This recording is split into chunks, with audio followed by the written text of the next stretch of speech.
আজকে আমরা যে টপিকটা নিয়ে ডিসকাশন করব সেটা হচ্ছে লজ অফ এক্সপোনেন্ট। তাহলে এক্সপোনেন্টের যে লটা হয় সেইটা নিয়ে আজকে আমাদের ভিডিওটা। তো ফার্স্ট আগে আমাকে জানতে হবে এক্সপোনেন্টের ফর্মটা দেখতে কেমন হয়। তো যদি আমরা এরকম লিখি 2 × 2 × 2, তাহলে এখানে কতগুলো 2 আছে? এখানে টোটাল 3টে 2 আছে। তো সেটাকে আমরা ওপরে এরকম কি লিখতে পারি, 2³ বা যদি এখানে আমাদের 4টে 2 থাকতো তাহলে এখানে আমরা লিখতাম 2⁴। তো এইভাবে যেটা আমরা লিখি, এইখানে এটাকে বলা হয় বেস, যেটা নিচে থাকে মানে যেটাকে বেসিস করে লেখা হয় সেটাকে বলা হয় বেস, আর যেটা ওপরে পাওয়ার হয় সেটাকে বলা হয় পাওয়ার অর এক্সপোনেন্ট। তাহলে এই রকম যদি নাম্বারগুলো হয় এদের কিছু নিজস্ব ল আছে, সেই লগুলোকে আমরা এই ভিডিওতে জানবো। আচ্ছা, এবারে আমরা নেক্সট যে রুলসটা দেখব সেটা হচ্ছে দুটো পাওয়ার আছে বাট বেস একটাই আছে। তো এটাকে আমরা কি বলি, x⁴m n। তো এক্ষেত্রে কি হয়, পাওয়ার দুটোকে আমাকে মাল্টিপ্লাই করে দিতে হয়। যেমন অ্যাজ আ এক্সাম্পল কি থাকতে পারে, 3a² 3। তো কি হবে এখানটা আমার 3⁴ মানে পাওয়ার দুটো ইন্টু হয়ে যাবে। তো 3 × 2 কত হয়, 3 × 2 6। যে কোনো নাম্বার যদি এখানে থাকতো 3² -4, তাহলে এখানে কিন্তু আমাকে লিখতে হতো 2 × -4 মিনস 3⁻⁻8। মানে এখানে যদি আমার পাওয়ারের ওপর পাওয়ার থাকে তাহলে পাওয়ারগুলোকে আমাকে কি করে দিতে হবে, মাল্টিপ্লাই করে দিতে হবে। এবারে আমরা কি করব, এবারে আমরা লগুলোকে নিয়ে ডিসকাস করব। তো দেখি এখানে ফার্স্ট ল যেটা দিয়েছে, এখানে আছে x⁴m × x⁴n equals to x⁴m + n। তো এখান থেকে আমরা কি দেখতে পাচ্ছি, আমাদের বেসগুলো সেম আছে বাট পাওয়ারগুলো আলাদা আছে, আর তাদের দুজনের মাঝখানে কি আছে, মাল্টিপ্লাই আছে। তো এরকম যদি থাকে তাহলে আমাদের পাওয়ারগুলো কি হয়ে যায়, প্লাস হয়ে যায়। তো এখানে একটা এক্সাম্পল দেখানো আছে, 3a² × 3⁷ ইকুয়ালস টু, পাওয়ারগুলো কি হয়ে যাবে, প্লাস হয়ে যাবে, বিকজ এখানে বেসগুলো সেম আছে বাট পাওয়ারগুলো আলাদা আছে আর তাদের মাল্টিপ্লিকেশান আছে। তো রুলস ওয়াইজ কী হবে, পাওয়ারগুলো আমাদের প্লাস হয়ে যাবে। তো 2 + 7 কী হয়, 2 + 7 হচ্ছে 9।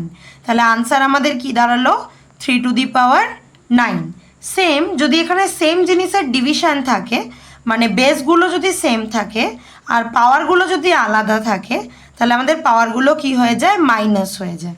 তো এখানে আমি এক্সাম্পল দুটো দেখিয়েছি, একটা আছে 3² / 3⁷। তো এখানে যেটা সামনে থাকবে সেটাকেই আমাকে আগে লিখতে হবে, আমি কিন্তু 7 - 2 লিখে দিতে পারি না। তো 2 - 7 করলে আমরা এখানে কি পেয়ে যাই, -5 পেয়ে যাই, কারণ 7 থেকে 2 মাইনাস করলে 5 হয় আর 7 গ্রেটার, তাই ওর সাইনটা নেওয়া হয়েছে। আর যদি সামনে নর্মাল থাকে 9 আর 5 থাকে তাহলে 9 - 5 করলে আমরা কি পেয়ে যাচ্ছি, 4 পেয়ে যাচ্ছি। আচ্ছা, নেক্সট আমরা যে ফর্মুলাটা দেখব সেটাতে একটা পাওয়ার আছে বাট দুটো বেস আছে। তাহলে যদি এরকম হোল থাকে তাহলে পাওয়ারটা দুটোর মাথাতেই ইনটু হয়ে যায়। যেমন অ্যাজ আ এক্সাম্পল যদি এখানে থাকে ab² that means a² b², or যদি এরকম থাকে mn⁴ that means m⁴ n⁴। এইভাবে কিন্তু আমরা কাজগুলো করতে পারি। তো আমি একটা নর্মাল নাম্বার দিয়ে দেখাই, যদি এখানে থাকে 2 × 3⁵ দ্যাট মিন্স 2⁵ × 3⁵। এর পরেরটাও সেমই আছে, শুধু আগে এখানটা মাল্টিপ্লাই ছিল, এখানটাতে ডিভাইড আছে। তো যদি এরকম ডিভাইড থেকেও হোল কোনো একটা নাম্বার দেওয়া থাকে তো দুটোর জন্যই কিন্তু আমাদের নাম্বারটা বসে যাবে। মিন্স যদি এরকম থাকে 2/3 তাহলে ইকুয়ালস টু হবে 2⁵/3⁵। মানে তখন প্রত্যেকটার মাথাতেই আমি পাওয়ারটা বসিয়ে দেবো, বিকজ এটা হোল⁵ আছে, মিন্স দুটোর জন্যই 5 আছে, তাই দুটোতে আমরা পার্টিকুলারলি কিন্তু এটা বসিয়ে দেবো। নেক্সট কি আছে, যদি আমার মাথাতে মাইনাসের কোনো পাওয়ার থাকে তাহলে পাওয়ারটাকে যদি প্লাস বানাতে হয় তাহলে তার রেসিপ্রোকাল করে দিতে হয়, মানে জিনিসটা উল্টে দিতে হয়। তো এক্সের নিচে কিছু নেই মানে 1 আছে, তো আমি এখানে কি করলাম 1/x⁴m। একটা এক্সাম্পল আমরা দিয়ে দিই, যদি এখানে 2/3 হোল টু দি পাওয়ার -4 থাকে, তাহলে রেসিপ্রোকাল করলে কি পাবো? 3/2 হোল টু দি পাওয়ার 4। মাইনাসটা আমাদের প্লাস হয়ে গেল, আর এখানে এটা রেসিপ্রোকাল হয়ে গেল, 2/3টা 3/2 হয়ে গেল। তো এইভাবে আমরা মাইনাসের পাওয়ারটাকে উল্টে দিতে পারি।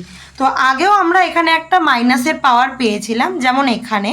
তো এত দূর করার পর যদি কারোর মনে হয় যে পাওয়ারটাকে প্লাসে করে দেবো, তাহলে সেটাও কিন্তু করে দিতে পারি।